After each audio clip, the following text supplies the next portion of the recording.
সেই আনসার লীগকে আমরা পরাজিত করেছি, তোমার সেই ইস্কন লীগকে আমরা বিতাড়িত করেছি।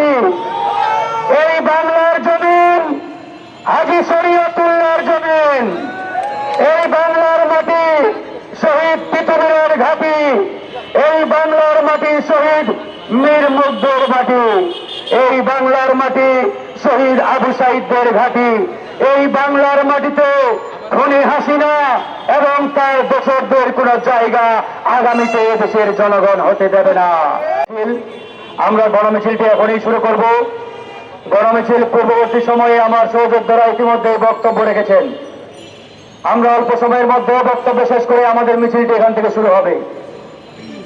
কবি জীবনানন্দ দাশের একটি বিখ্যাত কবিতা ছিল এরকম, এই বাংলার তীরে আবার আসিব ফিরে, হয়তো শঙ্খচিল নয়তো।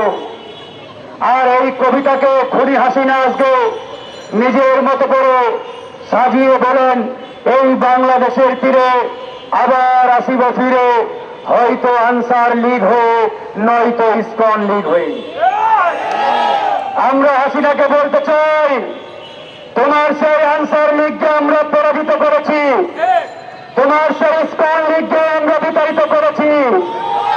এই বাংলার জমিন হাজী শরীয়তুল্লাহর জমিন, এই বাংলার মাটি শহীদ তিতুমিরের ঘাঁটি, এই বাংলার মাটি শহীদ মীর মুগ্ধের মাটি, এই বাংলার মাটি শহীদ আবু সাঈদের ঘাঁটি। এই বাংলার মাটিতে খুনি হাসিনা এবং তার দোসরদের কোন জায়গা আগামীতে দেশের জনগণ হতে দেবে না। প্রিয় বন্ধুগণ, কিছুদিন আগে ভারতের ডাক্তাররা ঘোষণা দিল তারা বাংলাদেশের কোন রোগী আর দেখবে না। আমরা সবাই আলহামদুলিল্লাহ পাঠ করলাম। আমরা বললাম ভারতে যাব না, মোদির দেশে আমাদের কোন ডাক্তার নেই। আর এই মোদির দেশের ডাক্তার বাবুরা বাংলাদেশের রোগী না পেয়ে কাজ বের করে দিয়েছে, কারণ তাদের ভান্ডারে খাদ্যের অভাব। গতকাল তারা তাদের সেই সিদ্ধান্ত প্রত্যাহার করেছে আর দাঁত বের করে বলে আমরা বাংলাদেশের রোগী দেখব। তার মানে ভারত বাংলাদেশের উপর কতটা ডিপেন্ডেন্ট, নির্ভরশীল, এটা এই বক্তব্যের মাধ্যমেই পরিষ্কার। কলকাতার দাদারা ঘোষণা দিয়েছিল বাংলাদেশের মানুষকে তাদের ট্যাক্সিতে নাকি তারা তুলবে না। সেই ট্যাক্সি ড্রাইভাররা গতকাল প্রেস কনফারেন্স করে বলেছে আমরা বাংলাদেশের ভিজিটর্স, মানে যারা বাংলাদেশের ওখানে ভিজিটর যায় তাদেরকে তারা আহ্বান জানিয়েছে তারা যাতে বেশি করে ইন্ডিয়া যায়। বুঝছেন বিষয়টা ভাই? কিন্তু দুঃখের বিষয়, ভারতের কিছু তথাকথিত বুদ্ধিজীবী, তাদের কিছু লেফটেন্যান্ট এই বাংলার মাটিতে বলে বসে এই বাংলাদেশে তারা খায়, এই বাংলাদেশে থাকে আর বলে ভারতের পেঁয়াজ ছাড়া বাংলাদেশ চলবে না, ভারত ছাড়া বাংলাদেশ অন্ধকার। এরকম মুনাফেক যারা, এরকম ভারতের দালাল যারা, এদের পিঠের চামড়া তুলে নিতে হবে। আমরা বলতে চাই ভারতের পেঁয়াজ আমরা খাবো না, প্রয়োজনে পাকিস্তান থেকে পেঁয়াজ আমদানি করব। ভারতের কাপড় পরবো না, ভারতের শাড়ি পরবো না, ভারতের চিনি খাবো না। প্রয়োজনে চীন থেকে, পাকিস্তান থেকে, ইন্দোনেশিয়া থেকে, চাইনা থেকে আমরা পেঁয়াজ চিনি আমদানি করব। আমরা ভারতের উপরে কোনোভাবেই ডিপেন্ডেন্ট নই। ভারতের উপরে বাংলার মানুষ, এদেশের মানুষ কোনোভাবেই নির্ভরশীল নয়। কিন্তু দুঃখের বিষয়, পরিকল্পিতভাবে ওই গোল আলু আর ওই গোল আলু মিডিয়ার সমর্থক যারা, বুদ্ধিজীবী যারা, তারা পরিকল্পিতভাবে এরকম একটা হেজেমনি বাংলায় প্রতিষ্ঠা করেছে, এদেশে বাস্তবায়ন করেছে। তারা বারবার বলার চেষ্টা করে ইন্ডিয়া ছাড়া বাংলাদেশ চলবে না। যারা এই কথা বলবে তাদের মুখে জুতা ছুঁড়ে মারবে না বলিতে। আমরা আর ইন্ডিয়ার কথা বলতে চাই না, আমরা আর ইন্ডিয়ার দিকে তাকাতে চাই না। ওই শুভেন্দুবাবু বলেছিল আমরা আমাদের সীমান্ত বন্ধ করে দেব। আরে দাদা, তুমি তো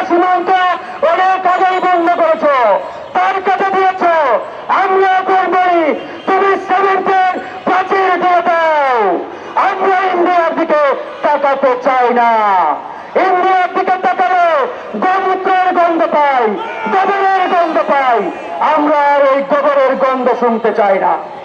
ভাইরা আমার, কথা একবারেই পরিষ্কার, শুধু ইন্ডিয়াকে দোষারোপ করলে হবে না।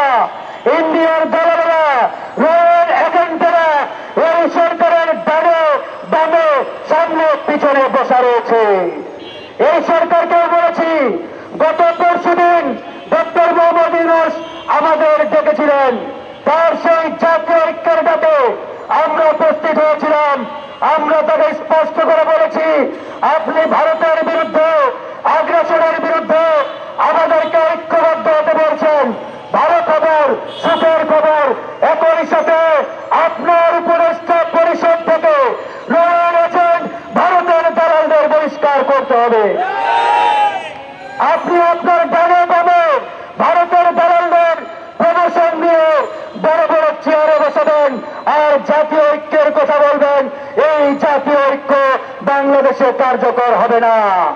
আমরা দেখতে পাচ্ছি সচিবালয় থেকে শুরু করে ওই ইউনিয়ন পরিষদ পর্যন্ত খুনি হাসিনার দালালেরা, রয়েল এজেন্টরা এখনো বহাল তবিয়তে বসা রয়েছে। তাই অনতিবিলম্বে ওই সচিবালয় থেকে শুরু করে প্রত্যেকটা দপ্তর, প্রত্যেকটা অফিস থেকে ভারতের গোলাম রয়েল দালালদের অনতিবিলম্বে বহিষ্কার করতে হবে। এই সরকারের উপদেষ্টা পরিষদ থেকে রয়েল এজেন্ট ইতিমধ্যে যারা উপদেষ্টা হিসেবে অন্তর্ভুক্ত হয়েছে তাদেরকে অপসারণ করতে হবে। এই বাংলার মাটি থেকে ভারতীয় আধিপত্যবাদকে আমরা কবর দিয়ে দিয়েছি। আগামীতে এদেশে ভারতের আগ্রাসন, আধিপত্যবাদ আর কোনদিন ফিরে আসবে না ইনশাআল্লাহ। আমরা গণ অধিকার পরিষদ ভারতীয় আধিপত্যবাদ, আগ্রাসনের বিরুদ্ধে আমৃত্যু আমাদের এই লড়াই, এই সংগ্রাম আমরা চালিয়ে যাব ইনশাআল্লাহ। কোটি টাকার বিনিময়ে ভারত যদি বলে, ভারতের দালালরা যদি বলে এই বাংলাদেশের অর্ধেকটা তোমাদেরকে দেওয়া হবে, তারপরে ভারতের কাছে মাথা নত করবো না ইনশাআল্লাহ। এই লড়াই, এই মাতৃভূমিকে লড়াই, এই লড়াই এই বাংলার মানুষকে, এদেশের স্বাধীনতা সার্বভৌমত্বকে রক্ষার লড়াই। এই লড়াই চলছে, এই লড়াই চলবে। এ পর্যায়ে বক্তব্য রাখবেন ডাক্তার মোস্তাফিজুর রহমান ইরান। দুঃখিত সংগ্রামী সাধারণ সংগ্রামী